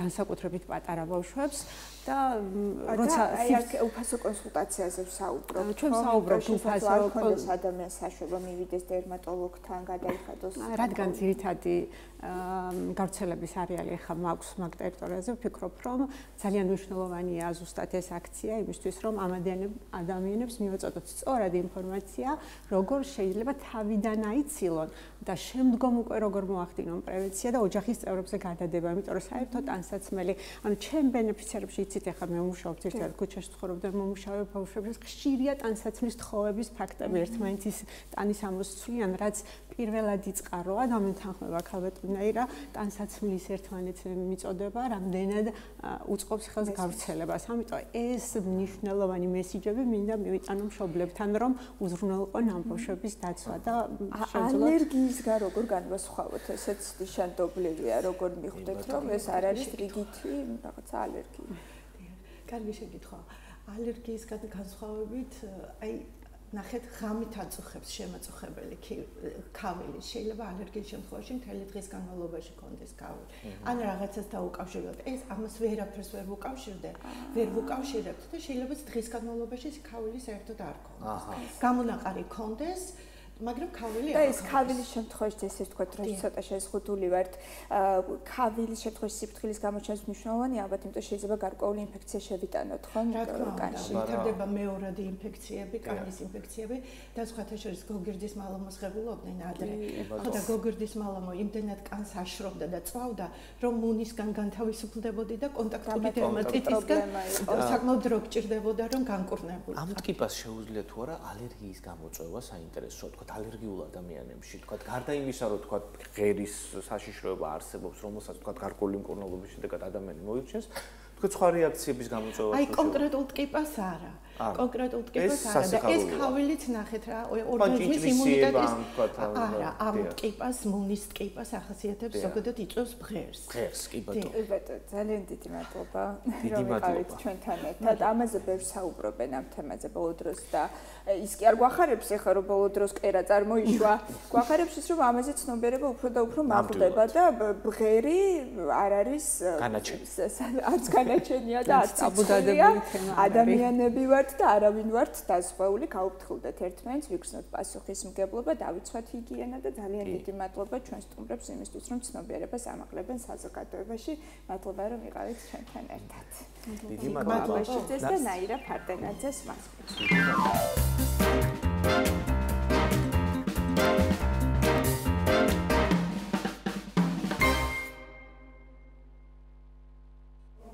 სტუდენტების საერთაშორისო დღეა და არ შემიძლია რომ არ გკითხო გიო, გაიხსენე გიორგის სტუდენტობის საოცარი წლები ყველა ადამიანის ცხოვრებაში. სტუდენტობა არის ის პერიოდი, როდესაც გაქვს უამრავი შესაძლებლობა, უამრავი არჩევანი, უამრავი ენერგია, უამრავი ახალი კონტაქტი, ასე რომ სტუდენტური დღეების აღნიშვნა მსოფლიოს ტყუილად არ დაუწესებია, იმიტომ რომ ეს არის მართლაც წარუშლელი და შთამბეჭდავი პერიოდი ყველა ადამიანის ცხოვრებაში. ანი შენი გამოცდილება გამისიერებ მაინტერესებს. ანი ძალიან თამამი, ძალიან მამაცი, ახსილი სულისკვეთებით, როგორ სურდა პოზიციონირება და თავის დამკვიდრება და ზოგადად მე ასე მგონია, რომ სტუდენტობა და ის ასაკი თავისი ემოციებითაც განსხვავებულია იმისთვის, რომ ჩვენ ხაზი გავუსვათ იმას, თუ რაოდენ თამამი და მამაცია ადამიანი ამ ასაკში და როგორი შეუტრეკელი, ჩვენ ამის ძალიან ბევრი მაგალითი გვაქვს საქართველოს ისტორიიდან, თუნდაც 1978 წლის 14 აპრილი, როდესაც ქართულ ენას საფრთხე შეექმნა და შეიძლებოდა რომ რუსული ენა გამხდარიყო სახელმწიფო ენა, ხომ და ჩვენ და გამოვიდნენ გარეთ ქართველები, მასობრივი დემონსტრაცია, ფლაგმანებად იდგნენ სტუდენტები. იგივე 1989 წლის 9 აპრილი, რომელიც არის რეალურად ახალი თაობის, გამბედაობის, სიმამაცის სიმბოლო, ხომ? საინტერესოა მოусმინოთ ახალგაზრდებს, ახლანდელ სტუდენტებს, როგორია მათი სულისკვეთება, მათი სურვილი, რისი დეფიციტი აქვთ, რისი შეცვლა სურთ, წარვადგინოთ ისინი, ნიკა ფარტენაძე და მაგდა ზოიძე ბესეუს სტუდენტები მობრძანდით, ამასთან თვითმმართველობის წევრები, ნიკა პრეზიდენტია, თვითმმართველობის ეს დამატებითი პასუხისმგებლობა არის ნამდვილად. ნიკა, მოდით თქვენგან დავიწყოთ. თქვენი პირადი ემოციაც გვაინტერესებს, რაც გწოდოთ, აი რა არის ეს სტუდენტობა, ხომ? რა შეგრძნება და ამასთან თვითმმართველობის მოვალეობებზეც და პროექტებზეც ვისაუბრებთ. გილოცავთ ხო პირველ რიგში? მადლობა. გილოცავთ, დაიმახსოვრეთ თქვენი თავრამასაკი. კი ბატონო. პირველ რიგში მოგესალმებით. მადლობას გიხდით, რომ მოგვიწვიეთ ამ განსაკუთრებულ დღეს. სხვათა შორის არა მარტო დღევანდელი დღეა ჩვენთვის განსაკუთრებული, ზოგადად სტუდენტური ცხოვრება და ეს ხანმოკლე პერიოდი რაც გვაქვს, სწორედ ეს არის ჩვენთვის მნიშვნელოვანი და მართლაც დაუვიწყარი და ასე ვთქვათ საინტერესო სტუდენტური ცხოვრება უნდა განვლოთ ჩვენ ამ 4 წლის განმავლობაში. ხო, პირველ რიგში ისიც უნდა ვთქვათ, რომ ამ სტუდენტური პერიოდის განმავლობაში თუ კი გსურს, რომ სტუდენტობა იყოს დაუვიწყარი, ნებისმიერი სახით უნდა ჩავერთოთ ამ სტუდენტურ ცხოვრებაში. ეს სტუდენტური ცხოვრება რა არის? ყოველწლიურად უნივერსიტეტში იმართება სტუდენტური დღეები, რომლის ფარგლებშიც როგორც სპორტული, ასევე კულტურული, ასევე საგანმანათლებლო მიმართულებითაც ხორციელდება სხვადასხვა ღონისძიებები. სწორედ ეს არის იმის მაუწყებელი, რომ ის სტუდენტების ჩართულობით თავიანთი ჰობების გამოვლენით ხდება მათი სტუდენტური ცხოვრების კიდევ უფრო გამრავალფეროვნება. აი პრეზიდენტობა რა მოვალეობაა საინტერესოა, რა პასუხისმგებლობაა? დიდი პასუხისმგებლობა რა კუთხით, რომ ყველა სტუდენტი დაახლოებით ჩვენთან ეხლა სწავლობს 10000 სტუდენტი ჩვენს უნივერსიტეტში. და მინდა გითხრათ, რომ ეს 10000 სტუდენტი ჩემთვის არის რაღაცა მათთვის ვარ უბრალოდ მე ის მაგალითი თუ როგორი შეიძლება იყოს სტუდენტური ცხოვრება. სწორედ და მე თუ არ ჩართული ნიშნავს იმას, რომ ეს სტუდენტური ცხოვრება არის მათთვისაც გამორჩეული და თქვათ შესანიშნავი და დაუვიწყარი. აბა, მაგდა. შენ გაგვიზიარე შენ შტაბში. პირველ რიგში მოგესალმებით და მადლობას გიხდით მოწვევისთვის. ჩვენთვის როგორც სტუდენტებისთვის ძალიან მნიშვნელოვანია, ვინაიდან და რადგანაც თანამედროვე სტუდენტები ვართ ყოველთვის ამას უსამხაეს, განსაკუთრებული საჭიროებებით გება ხოლმე დღის წესრიგში და სტუდენტური ცხოვრება გასულ წლებთან მიმართებით და შედარებით წელს ვიტყოდი, რომ ამ პერიოდში 21 საუკუნის სტუდენტები ბევრად უფრო ინოვაციურები და ბევრად უფრო პროდუქტიულები ვართ იმ კუთხით, რომ უფრო მეტი გასაქანი გვაქვს, უფრო მეტი შესაძლებლობა გვაქვს და შესაბამისად ყოველ მხრივ ვცდილობთ მაქსიმალურად ხელი შევუწყოთ ჩვენ სტუდენტურ გარემოს და ჩვენ სტუდენტებს იმისათვის, რომ მათთვის ადაპტირებადი გარემო შევქმნათ და შეძლონ მათი ინიციატივების, მათი ინტერესების გამოხატვა და ამ შემთხვევაში განხორციელებაც რაღაც მომენტში. თქვენ პირადად რაზე სწავლობთ მაგდა? მე პირადად გახლავართ ფილოსოფიის სპეციალობის სტუდენტი, ამასთანავე ჰუმანიტარულ მეცნიერებათა ფაკულტეტის თავმჯდომარე და ისევე როგორც ნიკასთან შედარებით დაბალი, თუმცა მაინც ყოველი შემთხვევისთვის ძალიან დიდი პასუხისმგებლობა გვაქვს ჩვენ სტუდენტებს, განსაკუთრებით მე იმ კუთხით, რომ უფრო მეტად ინიციატორობას მოითხოვენ, არის რაღაც მომენტში დღევანდელი ეპოქა მე ესე ვთვლი, იმდენად დიდ გასაქანს იძლევა სტუდენტებს, ხშირად გვიჭირს ხოლმე არჩევნის გაკეთება კონკრეტულ ნაწილზე. შესაბამისად, მათი ინტერესის სფერო და ის განხორციელებული აქტივობა, რომელშიც ერთმანეთთან თანხვედრა ძალიან კარგად ხდება, ამ დროს მათი მაქსიმალური ჩართულობა არის და შესაბამისად დროსად პროდუქტიულად ატარებენ სტუდენტები. ფილოსოფია სხვათა შორის რამდენად აქტუალურია ახალ თაობაში, იმიტომ რომ ჩვენ ასე პირდაპირ შემიძლია გითხრათ, როცა ფილოსოფიურ თემებზე გვსურს საუბარი, რესპონდენტების დეფიციტი გვაქვს ბათუმში. რამდენიმე ფლაგმანი ყავს, რა თქმა უნდა, მათ შორის გიორგი მასალკინი და ასე შემდეგ ეს თითოეულად რაღაცნაირად ხო ვფიქრობთ, რომ დეფიციტია. რამდენი სწავლობთ ამ ფაკულტეტზე, მოგვიყევი და აი რატომ გგონია რომ არ არის ესე მასობრივად დაინტერესება ამ ფაკულტეტით, მაშინ როცა ფილოსოფია არის ყველაფერი ფილოსოფია, ჩვენი არსი ფილოსოფია. კი ბატონო. უპირველეს ყოვლისა კითხვას გავცემ პასუხს თუ რატომ ფილოსოფია და შესაბამისად აქტუალობიდან გამომდინარე აუცილებლად უნდა ვთქვა ისიც რომ ანტიკური პერიოდიდან მოყოლებული რეალურად ჩვენს თანამედროვე სამყაროს რომ ყველაფერი შევადაროთ მნიშვნელოვანი ღვაწლი და მნიშვნელოვანი როლი ენიჭება ფილოსოფიურ აზროვნებას და მეცნიერებას როგორც ფილოსოფიის მხრივ და მიმართულებით. რატომ ცოტა იმიტომ რომ მასობრივი ფიზიკურად ვერ იქნება ეს არის რაღაცნაირი ნათელი გამონათება ესე ვთვლით ჩვენ ფილოსოფოსები რომ შინაგანად უნდა გქონდეს და ეს არის სწავლება რაღაცნაირად შენ შინაგან სამყაროს ამოძახილი ხდება ხშირ შემთხვევაში და ის კითხვები რაც შენ შინაგან მესაქვს ხშირად არის რომ ამის გარკვევის პროცესში და როგორც ფილოსოფიას უყვარს ყველაფრის ეჭქვეშ დაყენების პროცესი. ნახეთ, შეიძლება კონდეს ეს შინაგანი სიღრმე ადამიანს უბრალოდ არჩეველი მაინც არ გააკეთოს ამ ფაკულტეტზე. მე მაინც აი იმ თემაზე მაინტერესებს საუბარი, რა პერსპექტივები აქვს საქართველოში ფილოსოფოს თუნდაც დასაქმების კუთხით. ალბათ ამაზეც უკვე ფიქრობთ, ხო? ამის გამო ხომ არ იკავებენ თავს, რომ თითქოს განცდა აქვთ, რომ რეალიზებას ვერ მოახდენენ ამ ხელაცოდნის. გულწრფელად რომ გითხრათ, ანუ ზოგადად არ ფიქრობ, რომ გასაქმე და პერსპექტივა მაგ კუთხით არ აქვთ. იქიდან გამომდინარე, რომ ფიქრობ, ფილოსოფია აბსოლუტურად ყველაფერში შეგვიძლია დავინახოთ და უპოვოთ. შესაბამისად, ის ფუნდამენტი, რაც შეიძლება სტუდენტს, რაც შეიძლება ახალგაზრდას თავიდანვე ძალიან მყარად სჭირდებოდეს, ვფიქრობ, რომ ფილოსოფია სწორედ ამას აძლევს და ამის შემდეგ უკვე ზედრას დააშენებს. მე მაგალითად ვაპირებ ფსიქოლოგიის მიმართულებით გაგრძელებას. შესაბამისად, ფუნდამენტი, როგორც ასეთი არის, ვცდილობ, რომ იყოს უფრო მყარი, ვიდრე ბუნებრივი. მოდი ვკითხოთ ნიკას თანამედროვე სტუდენტების ურთიერთობა რექტორატთან, მენეჯმენტთან, ჩემ დროს უფრო დისტანცირებული იყო სწავლა, რაღაც ხელშეუხებელი იყო, ცალკე იდგა რაღაც ეს კასტა ხო მენეჯმენტის. დღეს როგორი ურთიერთობაა საინტერესოა მოგვიყევი ამის შესახებ. ნიკა. სხვათა შორის სანამ ამ თქვენს კითხვაზე პასუხს გავცემ, არა მარტო ფსიქოლოგიის ვთქვათ ფაკულტეტი, არამედ ფსიქოლოგიის კლუბიც გვაქვს ჩვენს უნივერსიტეტში, სადაც დამატებით კლასგარეშით, ასე ვთქვათ, ნებისმიერ თემას განიხილავენ სტუდენტები, ყოველკვირეულად იკრიბებიან და ნებისმიერ თემაზე, რაც მათ აინტერესებს და მათ ინტერესის სფეროში არის, განიხილავენ. თქვენ რა ფაკულტეტს ესწავლეთ? მე იურიდიული ფაკულტეტი, კი, მომავალი იურისტი. კი ბატონო, რაც შეეხება თქვენ შეკითხვას, მართლაც ადრე იყო ტენდენცია, რომ რექტორატთან და ზოგადად ადმინისტრაციასთან იყო რაღაცა დისტანცია სტუდენტების და ფაქტობრივად სწორედ ის, რომ ჩვენ ეს სტუდენტური ცხოვრება და ეს მრავალფეროვნება, რომ უნდა იყოს უფრო უკეთესი და კარგი, სწორედ ის არის ამის დამსახურება, არის ამ ადმინისტრაციასთან და რექტორებთან უფრო ახლო კომუნიკაცია. ასევე ისიც უნდა ვთქვათ და ისიც უნდა აღვნიშნოთ ჩვენ, რომ ამ შემთხვევაში შესაძლებელია რექტორატთან და ადმინისტრაციას კომუნიკაციაც. თუნდაც ამჟამად როცა სტარდება სტუდენტური დღეები 20-25 ადმინისტრაციასთან კომუნიკაციით, მათთან ასე ვთქვათ შეთანხმებით და ნებისმიერ საკითხის გადაწყვეტაში დიდი წვლილი მიუძღვის. თანამშრომლობთ და მეგობრობთ. ასევე ისიც უნდა აღვნიშნოთ, რომ ჩვენ უნივერსიტეტში მოვახერხეთ სტუდენტთა თვითმმართველობამ გარე სპონსორების დაფინანსებით ბესეულ ლიგის ჩამოყალიბება. ბესეულ ლიგა ასე ვთქვათ ფაკულტეტებს შორის შეჯიბრება ფეხბურთში და მოკლედ ძალიან საინტერესო ლიგის გაკეთებას ვაპირებდა. აქ ვაჟებიც და გოგონებიც თუ? რა თქმა უნდა, ვაჟებიც და გოგონებიც. აი ყოჩა.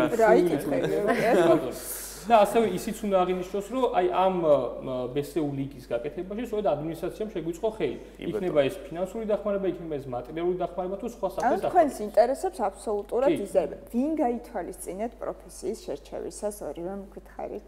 პროფესიის რატომ იურიდიული? ეს იყო რაღაც მშობლების გავლენა, პირადი გადაწყვეტილება, რაღაც მეგობრებისგან, ნაკარნახევი სოციუმისგან. სხვათა შორის მამაჩემია იურისტი ამ შემთხვევაში და რო უსმენი ხა პატარაობაში ლექციებს რო ატარებდა განსაკუთრებით კოვიდის პერიოდში, როცა ონლაინ ლექციები იყო, მეც მქონდა საშუალება, რომ ვთქვათ ამ ლექციებისთვის მესმინა და რატომღაც გამიჩნდა იმის სურვილი, რომ სამომავლოდ მოდი ამ მიმართულებას გავყვე, უფრო საინტერესოა და უფრო რაღაცნაირად ჩემსთან ახლოსაა. აი ცოტა პარადოქსულია, მაგდას ვეუბნებოდით, რომ ცოტა ახალგაზრდა დაინტერესება ფილოსოფიით, ამ შემთხვევაში უდიდესი კონკურენცია, როგორ აპირებ პოზიციონირებას? ხო, მართლა დიდი კონკურენცია იურიდიულ სფეროში. ხან დასაკვდი ამდენი იურისტები, ხო? ძალიან ბევრი ვარ, ძალიან ბევრი, კონკურენციაც საკმაოდ მაღალია და სწორედ აი ის, რომ ესეთი კონკურენცია, ეს კონკურენცია გვაძლევს საშუალებას, რომ უფრო მეტად მოვინდომოთ იმისთვის, რომ ვისწავლოთ. რაც უფრო კარგად ვისწავლით და წარმატებული იურისტები ვიქნებით, მომავალში უფრო დაინტერესება იქნება. სხვათა შორის ისიც უნდა თქვათ, რომ რა კი კონკურენცია არის, როგორც იურიდიულ სფეროში, ასევე სხვა მიმართულებითაც, მაგრამ სამწუხაროდ ეხლა ტენდენცია ისეთია, რომ კვალიფიციური პროფესიონალები ნებისმიერ სფეროში ჭირს. ასევე იურიდიულ სფეროშიც ძალიან ბევრი ადვოკატი მსმენია, რომელიც არაკვალიფიცირებული და შეიძლება ეს რატო ნეპოტიზმთან მივედით? არა, ნეპოტიზმთან არა, უბრალოდ მათი სურვილი ახლა ადვოკატი რო გახდე და ამას უბრალოდ საკვალიფიკაციო გამოსვლას ჩააბარებ ელემენტარულად, რომელიც ნებისმიერ შეუძლია ჩააბაროს და შენ გაგერფევა ადვოკატი, თუმცა ეს მას არ ნიშნავს, რომ შენ ხარ რაღაცა კვალიფიციური, მე თვითონაც და თქვენ თვითონაც თუ გსმენიათ პროფესიონალი ადვოკატი, ეს ერთეულები. თუმცა როგორც თბილისში ასევე ბათუმშიც ყველა ასე ვთქვათ მეორეს თუ არა 1-5-10 კაცში ერთს მაინც იურიდიული უნდა ასე რომ მაინც რაც არ უნდა კი არა აქტუალობას არ კარგავთ აი მაგდამაც გვიპასუხოს ამ კითხვაზე რატომ ფილოსოფიური მე პრინციპში წეგან გაგეცით პასუხი თუმცა კიდევ ერთხელ გავიმეორებ მე ვემზადები უფრო კარგი და უფრო ფუნდამენტალური ცოდნისთვის ამ შემთხვევაში ის რა იმას რასაც უკავშირებ ჩემს მომავალ პროფესიას გახლავთ მომავალი ფსიქოლოგი მინდოდა რომ უფრო განსაკუთრებული სიღრმიდან ამოსულიყავი ის რაც არ არის ჩვენს ანუ ეს რა ვიც რა მეინტერესებდა ანუ კითხვის საფუძველი ეგ იყო რომ ეს რაღაც პირადად მიიღწყვეტილება ცხოვრებაში რაღაცა გარდატეხა მოხდა იმიტომ რომ მე რო ხა მაგალითად სარიჟისორო დავამთავრე ეს არ იყო შემთხვევითი ერთ დღეს წავიკითხე რეი ბრედბერის არაჩვეულებრივი მოთხრობა ჩემებურად დავინახე გონებაში და გამიჩნდა ამბიცია და პრეტენზია რომ მე როგორც დავინახე ასე მინდა დაინახონ სხვებმაც და რეჟისურა არის ეგ ხო ხარ манипуляტორი შენი ხედვით ანახებ იმ კონკრეტულ ამბავს საზოგადოებას და ეს იყო ჩემთვის რაღაცა კატალიზატორი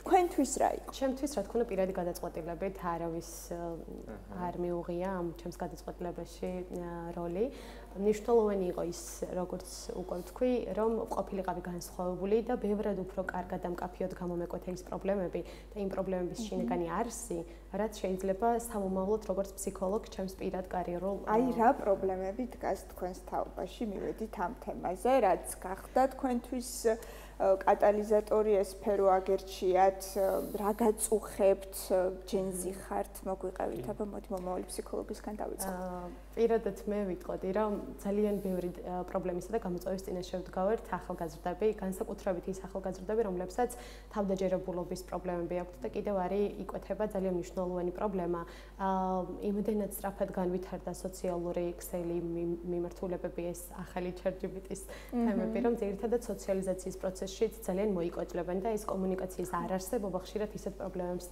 ქმნის რომლის შედეგადაც საბოლოოდ ყავს ნაკლებად თავდაჯერებული სტუდენტები და არის ხოლმე ისეთი მომენტი, როცა საუბარი საერთოდ აღარ უნდათ და ურჩევნიათ დაწერონ, ვიდრე ლექტორს ეს სიტყვერად ჩააბარონ. ხშირ შემთხვევაში ეს პრობლემებია. სოციალიზაციის გარდა, რა თქმა უნდა, ხშირად ხვდებით ისეთ პრობლემებს, სადაც ემოციების ნაწილს ვკარგავთ. ან ძალიან ზედმეტად ემოციურები ხდებიან, ან კიდევ პირიქით, საერთოდ ემოციები და ამ კუთხითაც ბალანსი რეალურად დაკარგული გვაქვს. სხვა შემთხვევაში ნიკა გითხარი კიდე. ხო, სხვათა შორის, როდესაც უნივერსიტეტში ჩავაბარე, პირველივე იდეა, რაც შეიძლებოდა, რომ უნივერსიტეტში განმეხორციელება, რატომაც სრული გამიჩნდა, რომ დებატ კლუბი ჩავმეყალიბებდა და რატომ.